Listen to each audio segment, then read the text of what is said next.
ये वीडियो मैं यूएस के एक टूरिस्ट वीजा के बारे में बना रहा हूँ और इसको शुरू से लेकर लास्ट तक सुनिएगा, क्योंकि इसमें जो चीजें मैं आपके साथ कवर करूंगा वो होगा यूएस की अपॉइंटमेंट का सिस्टम।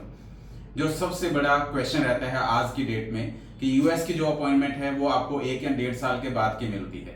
इसके बारे में मैं डिटेल में इस वीडियो में बताऊंगा आपको, और इसके बाद मैं आपको बताऊंगा कि आप लोग किस तरह से यूएस का फॉर्म खुद फिल कर खुद आप अपॉइंटमेंट लेकर आप यूएस में ट्रेवल कर सकते हैं। और लास्ट में बात करूंगा ट्रेंड के बारे में, क्या यूएस का टूरिस्ट वीजा इस टाइम पर अप्लाई करना चाहिए या नहीं करना चाहिए। तो इस वीडियो को शुरू से लास्ट तक देखिएगा और इस वीडियो के अंदर मैं डिटेल में हर एक बात को बताने वाला हूं। चलिए बात शुरू करता हूं यूएस के अपॉइंटमेंट सिस्टम के बारे में।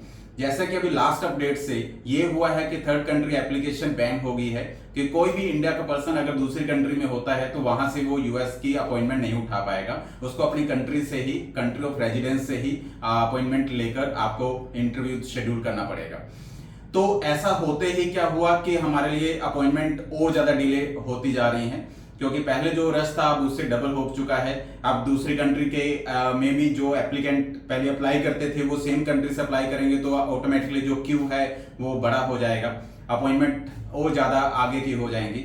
लेकिन मैं आपको बताना चाहूंगा कि यूएस की अपॉइंटमेंट चाहे आपको वंस एक बार में काफी देरी से मिल रही है, उसको आप रीशेड्यूल करते ही आपको जितना जल्दी हो सकता है उतना जल्दी में आप लोग उसको कन्वर्ट कर सकते हैं। इसके लिए आपको जस्ट एक छोटे से ट्रिक की जरूरत होती है, और वो ट्रिक आप लोग इतने पैसे देकर अपने एजेंट या कंसल्टेंट से करवाते हैं। जो अगर मैं बात करता हूं अपनी, तो मैं खुद फ्री में उसको आपको शेड्यूल करवा कर देता हूं। और अगर मेरे से नहीं करवाना चाहते तो खुद भी आप उसको समझिएगा। आप लोग DS-160 फॉर्म आप फिल करवाते हैं तो उसके बाद अपॉइंटमेंट एक बार लेने के बाद उसको किस तरह से रीशेड्यूल करना है, ये पूरा सिस्टम मैं आपको बताकर आपके लिए वो फाइल तैयार करता हूं। तो कितनी जल्दी की होगी डिपेंड करता है स्लॉट के ऊपर।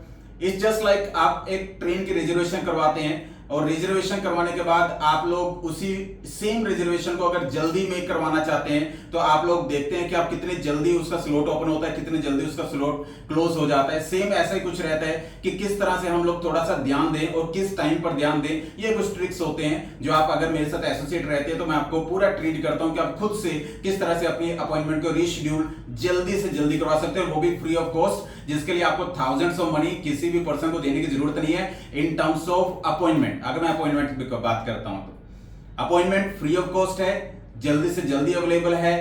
और ये चीज आपके लिए नॉलेज के लिए है कि अगर आप यूएस के लिए अप्लाई कर रहे हैं तो एक बार अपॉइंटमेंट उठा लीजिए किसी भी डेट की, उसके बाद रीशेड्यूल उसको एज सुन एज पॉसिबल करना, ये मेरा फर्ज होगा, मेरी रिस्पॉन्सिबिलिटी होगा और ये मेरी कमिटमेंट है आप लोगों के साथ, क्योंकि बहुत इजी वे है जो आपको नहीं बताया जाता और आपसे पैसे लिए जाते हैं। हम लोग उस चीज को हटा देंगे अभी इस सिस्टम से और आप लोग यूएस का टूरिस्ट वीजा अप्लाई कर सकेंगे।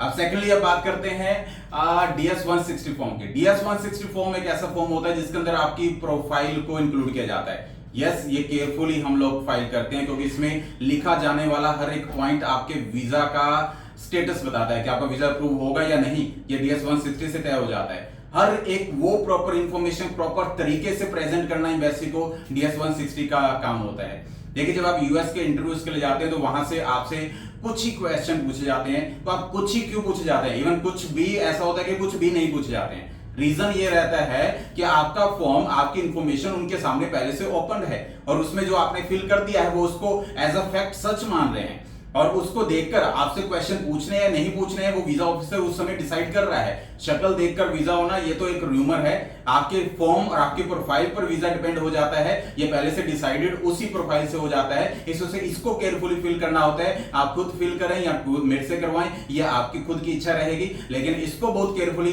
भरें। और इसके साथ साथ अब मैं बात करता हूं कि अगर आपकी प्रोफाइल लो है, आप एवरेज क्लास से हैं, पुअर क्लास से हैं, कोई मैटर नहीं करता। आपका वीजा, आप एवरेज स्टूडेंट वीजा लेना चाहते हैं तो एवरेज क्लास के बच्चे को भी मिलता है। आप एवरेज क्लास से बिलोंग करते हैं और टूरिस्ट वीजा पर यूएस में जाना चाहते हैं तो फिर भी आप लोगों को वीजा मिलता है। बस आपकी ये जो DS-160 के अंदर जो प्रोफाइल है ये किसी अनजाने पर्सन से मत फिल करवाएं, क्योंकि ये बहुत क्रूशियल रहता है कि आप किस तरह से उसको प्रेजेंट करते हैं, वैसे को यही वीजा होता है। अब थर्ड थिंग, ट्रेंड की बात करता हूं। ट्रेंड देखिए, हर एक कंट्री का टूरिस्ट वीजा के अगर बात करते हैं, अगर आपकी प्रोफाइल को अच्छे से प्रेजेंट किया गया है तो चांसेस ऑफ वीजा आपके हमेशा हाई रहते हैं।